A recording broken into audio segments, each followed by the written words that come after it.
Welcome to the Chair Reviews.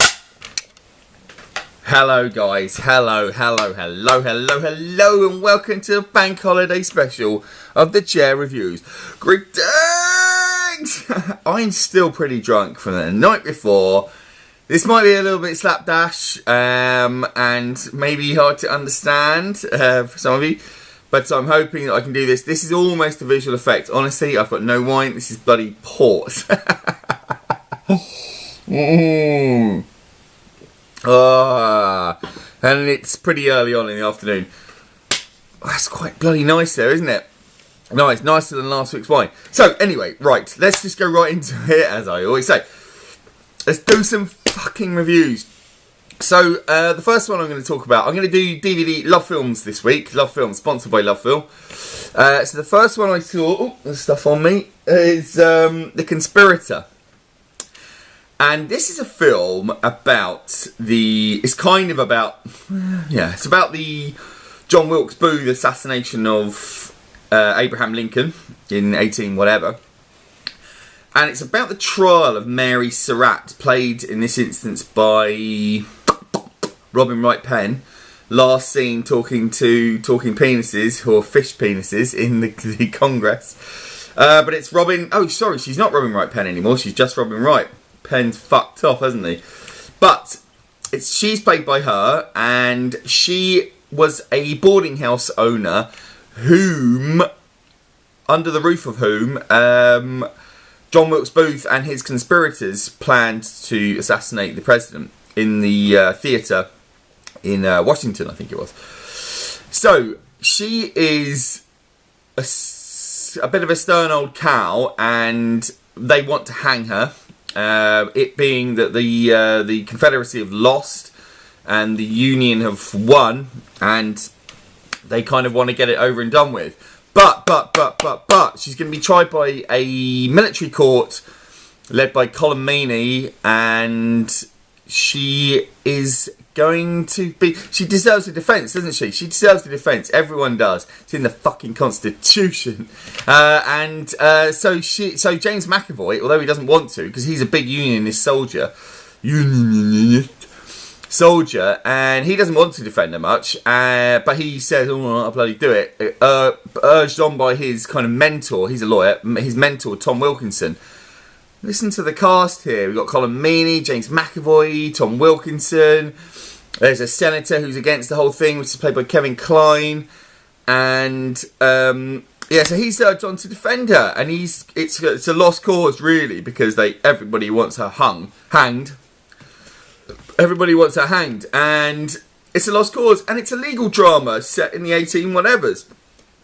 A few similarities to Lincoln, really, which I really liked. It's not in the same class, but yeah, and it's basically the legal procedure. He's up against it. There are shades of a time to kill in a way, because everyone around him says, "Don't do this bloody case. Don't do it." And he says, "Well," and it's, the more he gets into it, the law is the law. She deserves a fair trial.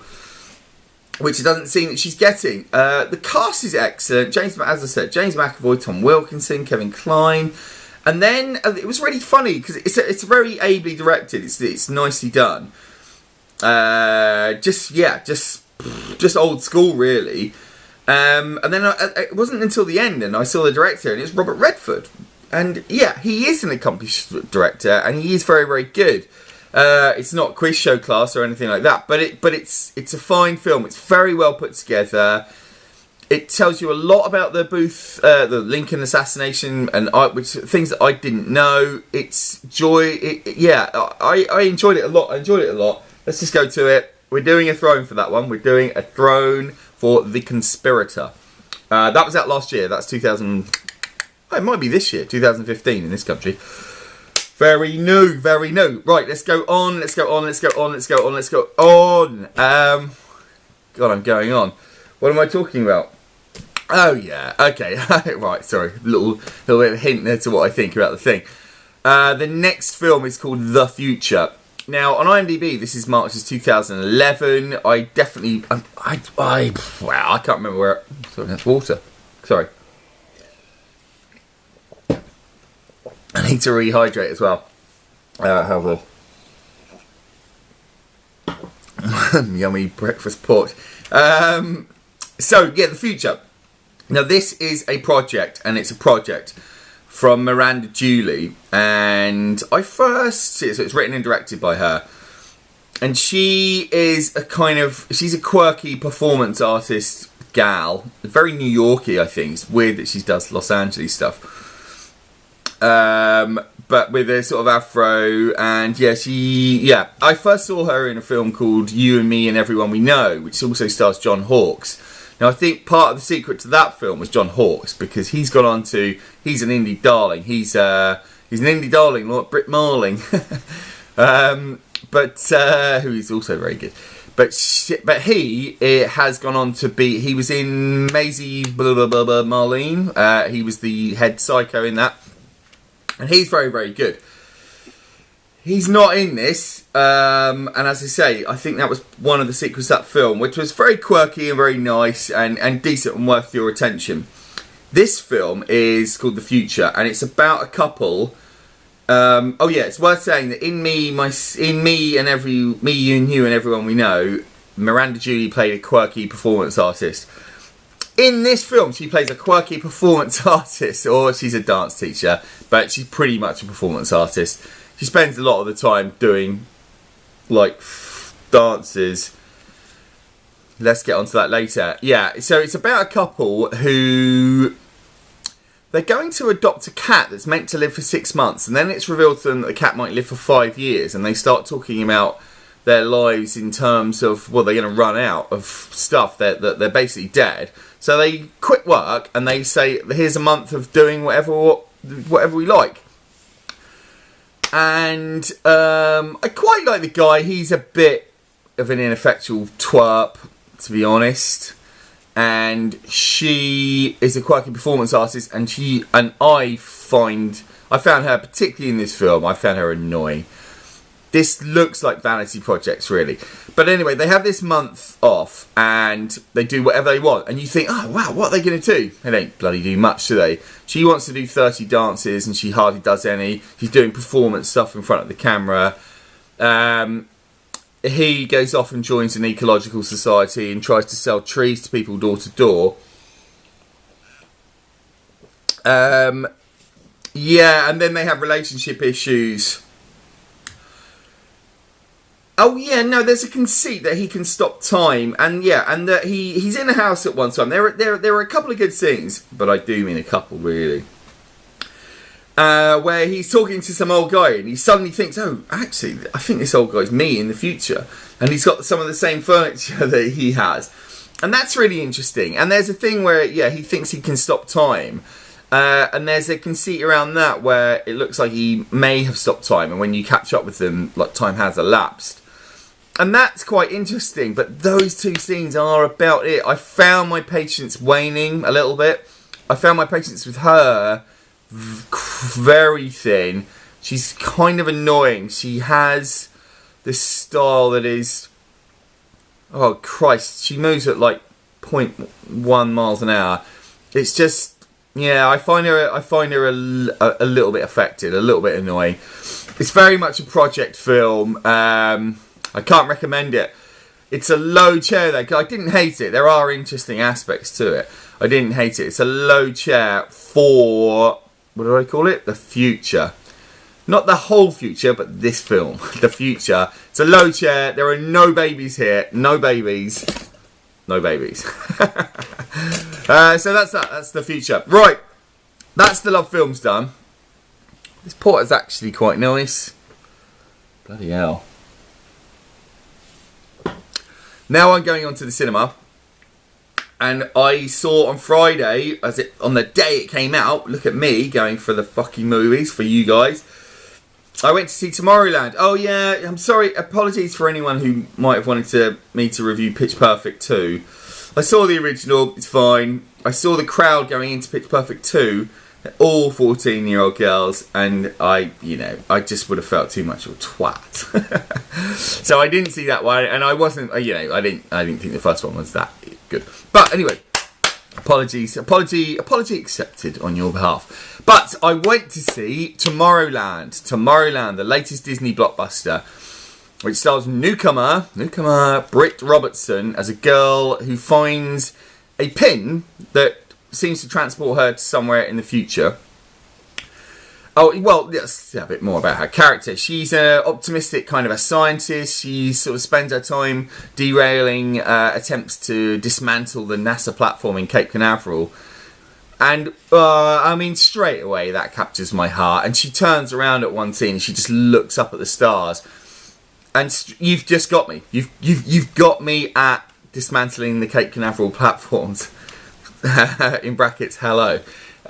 So she's doing all this stuff and she finds this pin that seems to transport her to the future, and she becomes rightfully obsessed with trying to get there. And then she goes off to find a way to get there, which leads her to a little girl called Athena and George Clooney, who you see in an earlier part of the film. Kind of a what do you call it? Bloody preface kind of thing, yeah. George Clooney as a little boy at this Tomorrowland, and so you follow, let's just say that's the story. And most of the story is her trying to find a way to get there and trying to find George Clooney. And they get in these bizarre adventures. There are robots trying to kill them, and they are trying to kill them. There are some people that die in this film, for a Disney film. And it's bloody exciting. It's bloody exciting when you do see the future city, Tomorrowland. It's the visual effects are stunning, as you might expect from Disney. Really, really stunning. Beautifully realised, and so that's fantastic. But the heart of the film is Britt Robertson. The heart of the film is Britt Robertson. When George Clooney comes along, George Clooney's George Clooney. He can charm the pants off a snake, and he does so. And he's fantastic. He's really, really good. But Britt Robertson, this newcomer, I thought she was brilliant. I mean, I wish more people would see this. More people would see this review, because I'd like it known that I thought she was terrific. She's got so much character. She really inhabits this role. She's not annoying. This role could be annoying. This role, as a sort of 16-year-old, 17-year-old girl, could be a bit annoying. But it's not. But it never is. She's got so much character in her eyes. The way she reacts to George Clooney, you think she's a much more accomplished actor than she actually is, or not accomplished, but seasoned. I thought she was really, really good, and the film, it rests on her shoulders, and luckily so, because she handles it particularly well. The story in the end kind of lets it down slightly. It's a bit. I don't think there's been. This is based on a Disney World ride, by the way. But I don't say that it's the best. It's not going to trouble the Nolans of this world. It's not going to trouble Memento or Inception. There are Inception qualities to it, but yeah. So the story kind of lets you down a little bit. It's a bit lacking in some imagination. It's a bit preachy towards the end, but only towards the very end.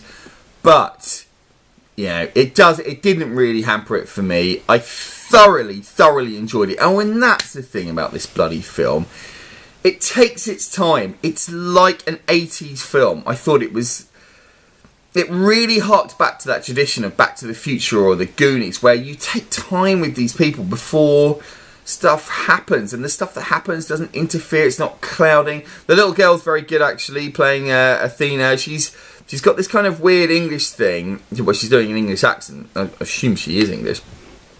Where on film, America doesn't cover English accents very well. And at the beginning I thought, well, she is talking a bit cutely, isn't she?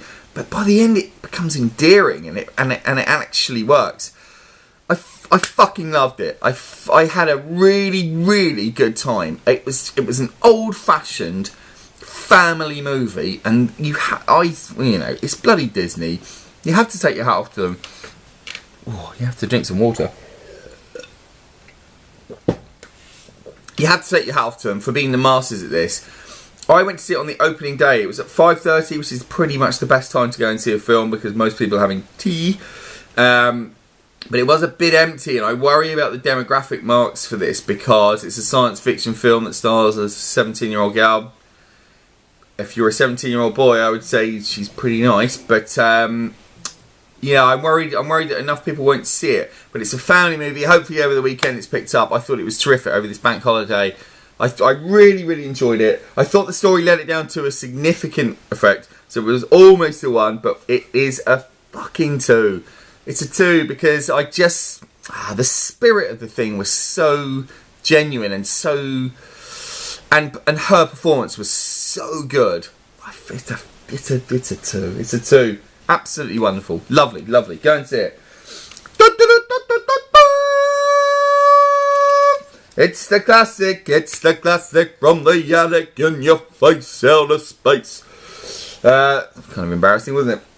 So, last week I talked... Oh, it was 2 weeks ago. No, last week I talked about Wizard of Oz. I said I wanted to do it as a double bill, but I am going to do it now. It's Oz the Great and Powerful. I was very worried about this. I put this in my top 5 of 2012, I think. Top 6 maybe, top 7. But it was a film I really liked, and since seeing it, I've only read reviews that say they don't like it, Empire don't like it, blah, blah, blah, blah, blah. So I unwrapped it the other day, kind of cautiously, and I put it on. I absolutely love it still. I bloody loved it. The touches, the references to the original Wizard of Oz are great. Some of the criticism's been levelled at James Franco, like how much can you cope James Franco just mugging. I don't think he mugs that much, and I can cope with a lot of James Franco. I think in this he's just funny. I found it really funny. I loved the monkey voiced by the Scrubs guy. Can't remember his name. No, sorry. I think Michelle Williams as Glinda is knowing and really just beautiful and glittering. I think Rachel Weisz, she doesn't get a lot of screen time, but Rachel Weisz is very good. When's Rachel Weisz not good? The only person who probably doesn't carry her weight is Mila Kunis. She's not as accomplished an actor as Britt Robertson. And you can slam a lot of makeup on her, but the Wicked Witch doesn't quite come through. She does her best. She does her best. And the scene when, it's not a spoiler, the Wicked Witch becomes the Wicked Witch. The scene where she goes, refuses to give in, is genuinely a little bit goosebumpy. I love all the references to the first one. They talk about scarecrows. There's a lion in there, but really, I like James Franco being a bit of a prat, and as the Wizard of Oz is revealed to be in the Wizard of Oz. So I was so glad when I watched it again that I still liked it. It wasn't as breathtaking as when I saw it at the cinema because the colour palette on this film. Is tremendous, and when I saw it in cinema, I was literally taken aback because the visuals are stunning. It's directed by Sam Raimi, and it's The Wizard of Oz is Sam Raimi, famously his favourite film. I think he does a terrific job, and ignore the brickbats. I really like Oz the Great and Powerful. I bloody like it. All right, so it's up yours. No, I really like it. I would recommend it, but I can't leave on such a positive note because we're in sequel town this week. Because I did do The Wizard of Oz last week, and the week before I did Mission Impossible, didn't I? And I think I said on that, well, I know that I said, because I've watched it dozens of times, I know that I said I hadn't watched all of Mission Impossible 2. Here we are. At that point, it was in the cellophane, and I hadn't ever watched all of it. But I have now.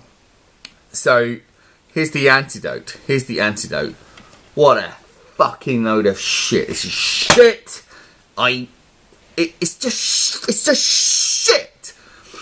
I loved the first one. I thought it was so good. The balance, the drama, the paranoia. It's a genuine spy thriller. Really, really good. This is just a fucking load of arse.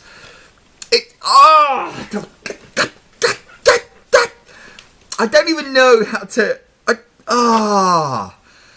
It's badly filmed. Oh, it's directed by John Woo. John Woo, who came to Hollywood as a big thing. I do like Face Off, by the way.